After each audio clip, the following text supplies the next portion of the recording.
Hello everyone and welcome back to my Let's Play of Star Trek Judgment Rites. The Enterprise has received a distress call from Onyius II, so the Enterprise is going in to investigate the nature of the distress call and lend whatever assistance it can. So, let's do computer real quick of Onyius. Onyius II, a Class M planet in a system consisting of 3 unformed planets. Because of the high level of micrometeorite activity in the system, it is unusual for a Class M planet to exist. The planet is not inhabited and is not scheduled for colonization. Yeah, we received the distress call from that, so let's head over to it. Gotta consult my star chart. Don't want to go off course. It could end really badly. Okay, it's this colorful star right here.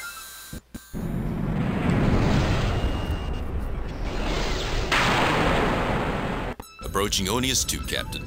It may be nothing, Captain, but a scan of the planet's atmosphere indicates a high concentration of rare gases trapped in the planet's magnetosphere. Atmospheric disturbances could produce random radio waves. It wouldn't be the first time, Mr. Spock, but we'll never be able to tell if we don't check it out. After all, to seek out new life and new civilizations is our mission, to boldly go where no man has gone before. A split infinitive, Captain. What? The proper grammatical expression is to go boldly where no man has gone before.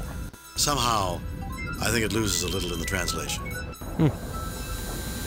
I gotta fix the options real quick. Okay, there we go. Now enter orbit. Entering standard orbit.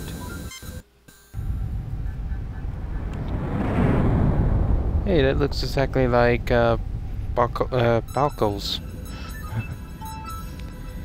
Doesn't look like a habitable planet. Looks like more like a gas giant, but what do I know? So, Fascinating, Captain. Sensors indicate only 2 faint life forms. It is difficult to distinguish, given the discharges in the planet's magnetosphere. It is, however, safe to transport to the planet's surface. No signal from the planet other than the distress beacon, sir. well, let's go down there. Captain, our sensors will not be particularly useful to you while you're down there, and communications may be erratic, sir. We'll be fine, Lieutenant. What reason is there to worry? I'm afraid, Captain, there are plenty of precedents. We'll be here if you need us. I have no doubt of that. I have tracked the signal to its source. It is near the life forms. The rest of the planet is quite desolate. No sign of life or technology. The atmosphere is thin, but breathable, and I detect numerous micrometeorite hits. Also, the thing in Star Trek is that there are a lot of Class M planets in there, and actually, Class M planets will be probably pretty rare because there's like many specifics that need to be done in order for them to be Class M. There are 3 unformed planets in this system. It's no wonder. There are so many micrometeorites. I'm surprised any Class M planet hasn't been pulverized by now. It is not inconceivable, but it is certainly unusual. Let's do it, Spock. You, McCoy, and I. Oh, and tell Bones to see if a genetic specialist's available. If there are only 2 life forms, we might be privileged to see life at its earliest stages. So instead of a red shirt, we got a blue shirt. Feels to me as if we've landed on a skeleton after the vultures have picked it clean. A fascinating analogy, Doctor. Captain, the locus of the distress signal is in that building. I think the doctor is right. Anything good here died a long time ago. It feels creepy to me. Thank you for that opinion, Mr. Johns. I'll be certain to use creepy in my log entry about this. Yeah. I don't think it looks really creepy, it just looks very desolate. The bright yellow bowl of the sky is unremarkable, except in that you see absolutely no clouds or flying creatures at all. No clouds, what are you talking about? There's clouds all over there. You must be seeing things. This world is arid and rather hard, with alkali dust choking your nostrils. The dry, dusty red dirt cakes your boots in a thin patina that will be difficult to brush off. A natural tower of rocks, apparently volcanic. The building, which is old and pitted with micrometeorite strikes, appears ancient, and if built by humanoids, was created for tall individuals. Sounds like something that we saw already once. The doorway is unobstructed and appears normal, except that it is taller and slightly more narrow than a terrestrial doorway. Ensign Johns looks around nervously and mutters under his breath. Spock frowns slightly as if distracted by your scrutiny. James T. Kirk, as always, appears fit, alert, and ready for the challenges of the universe. Dr. Leonard McCoy appears uneasy on this inhospitable world.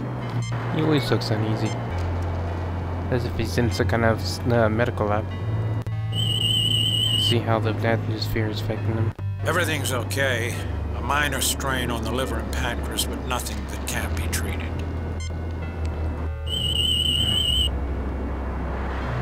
Jim, I'm detecting a slight strain on your pectoral muscles and your triceps. You didn't happen to do some rock climbing on your last shore leave after you fell, did you?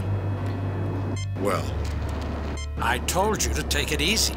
You know, I didn't even expect this. I was going to do something. I thought Bones would do something that tells you to not stay on the atmosphere too long, but actually I'm getting these funny messages. Damn it, Bones, you're my doctor, not my babysitter.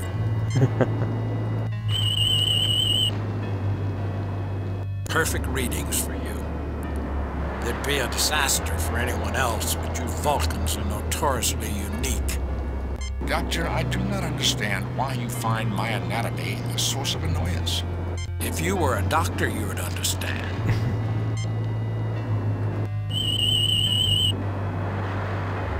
You're a high-stress individual, aren't you, Ensign? What gives you that idea? Don't worry, Ensign. I used to be a low-stress type, too, until I started joining these landing parties. And usually he's the first one who gets stunned. I tell you, Jim, if I could get my operating room as sterile as this planet, I'd be overjoyed. See what they had to say. Well, I think I've finally found something I dislike more than having my molecules scrambled. This world.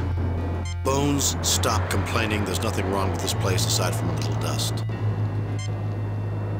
Forgive me for saying so, sir, but this place is pitiful. A magnificent desolation. Reminds me of a summer I spent on Mars, climbing Olympus Mons. That's gotta be a long climb. You're kidding, right? It strikes me as unlikely, Captain, that this world is capable of sustaining the society and culture needed to generate the distress signals we have been receiving from here. Let's see what the tricorder says about the building. My readings indicate that a force field was here until very recently. That's odd.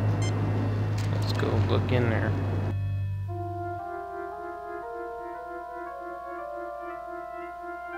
Well, I have to hand it to whoever built this place. All this equipment looks brand new and in good repair. Let's hope the Enterprise looks this good when it's this old. We should be very careful about how we proceed, Captain. I have a strange feeling that evil is lurking nearby. Evil, Ensign? Something that wants to imperil our souls, sir. We must avoid that at all costs.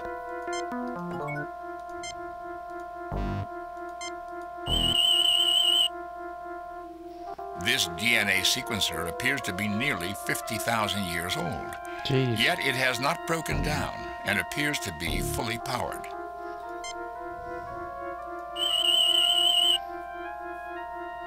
Readings indicate that along with oxidation and dust, there is some organic residue in the crust-like buildup. If not for a thin covering of red dust, you would assume this DNA replicator had just been unboxed and set up. Aside from minor differences in styling, this looks remarkably like a Tellarite 8000 DNA sequencer. Aside from minor differences in styling, Captain, these doors protect the unit from debris when not in use. This appears to be a patch of rust and dust that has accumulated on the machine's surface. Dr. Leonard McCoy smiles as he is confronted with a familiar environment. It's kind of like a medical lab. James T. Kirk, as always, appears fit, alert, and ready for the challenges of the universe. Ensign Johns wears his surprise at the surroundings transparently on his face.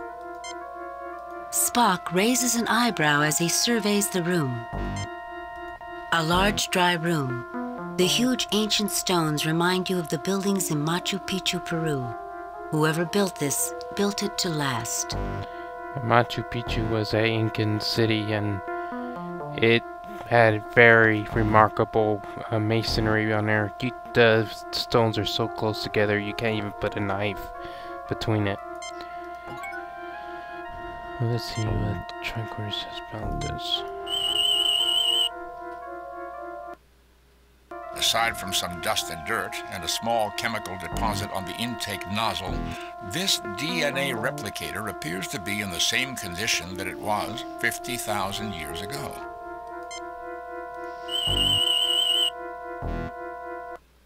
There are life form readings just to the east and west of this room. Let's go see what's in this room real quick. I forgot to talk to them in there, but I'll get to that. A large, dry room. That's the same thing. A large alien computer. James T. Kirk, as always. It's the same message. Dr. Leonard McCoy. That's the same message. Ensign John. That's the same message. Spock raised. That's the same message as well. Did he run out of lines? Nothing unusual about that object, Captain. I do not see the logic in... Why is he not scanning it? Nothing unusual about that. Here, just talk with them here. Why do I have a feeling that this mission will be resolved in this room? Divine inspiration, Captain? I won't discount it, Ensign. Well, this place seems peaceful enough. This place doesn't feel evil, Captain. Do you have any idea what this machine does, Spock? There he scans it. It looks like a containment unit for an artificially created genetic construct. My tricorder indicates the device contains a nutrient replicator that could last for thousands of centuries.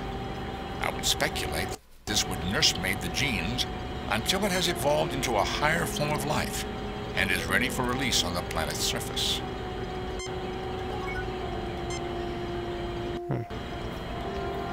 Talk to him in here real quick.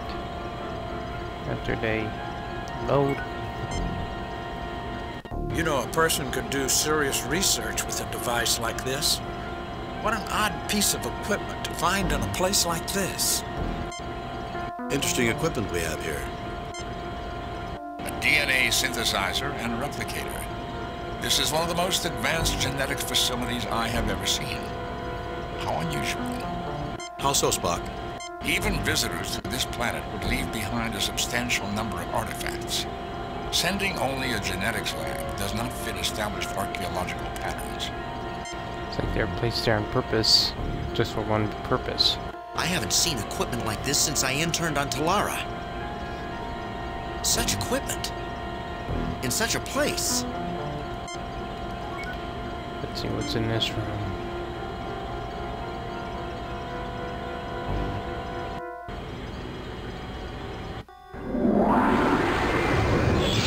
I welcome you, otherworlders. I beseech you, save us from that which seeks our destruction. How fitting for a devil to appear on a world that looks like hell. Enough of that, Mr. Johns. This is just another xenobiological entity. Correction, Doctor. This is a projection of a xenobiological entity. Jim, the only life form readings are within that machine behind the porthole. Single-cell organisms with an extremely high reproductive rate, but a very poor metabolism and an extremely short lifespan. Interesting looking. The monstrous projection towers over you with viscous bodily fluids oozing from sores and coagulating in long, putrid streamers. In its swollen, pus-ridden, piggish eyes, you see fear mixed with cunning. A large, dry room.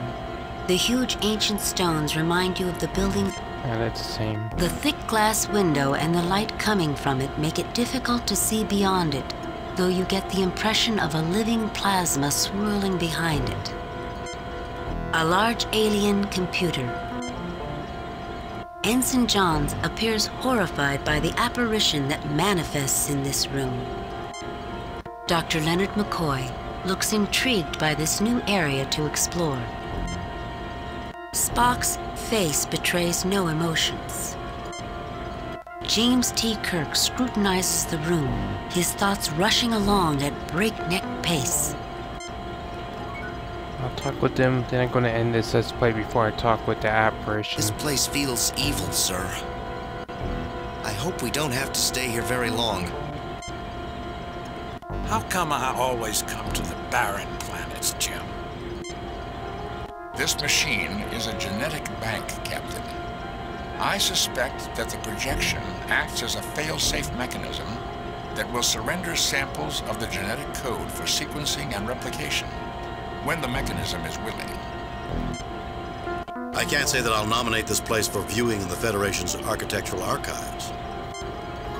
Oh, first I want to scan the computer. Nothing unusual about that object. Come on. Energy levels behind this glass are more than sufficient for having powered the distress signal we received. Oh, sorry. I'm going to call it a let's play here. Save new game. So replace previous game. I'll see you guys in the next video.